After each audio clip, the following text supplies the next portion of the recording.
అదేవిధంగా fee reimbursement వీళ్ళు నిలిపివేయటం వల్ల, అదేవిధంగా వసతి దీవెన కూడా ఈ ప్రభుత్వంలో గత ప్రభుత్వంలో పెండింగ్ పెట్టారు అధ్యక్ష.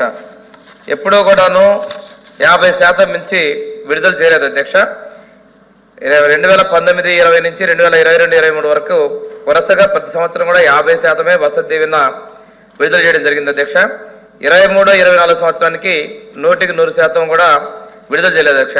మొత్తం మీద కూడా ఇప్పటికి విడుదల చేస్తుంటే మొత్తం 4,785.12 కోట్ల రూపాయలు విద్యార్థులకు బకాయిలు ఉన్నాయి అధ్యక్ష.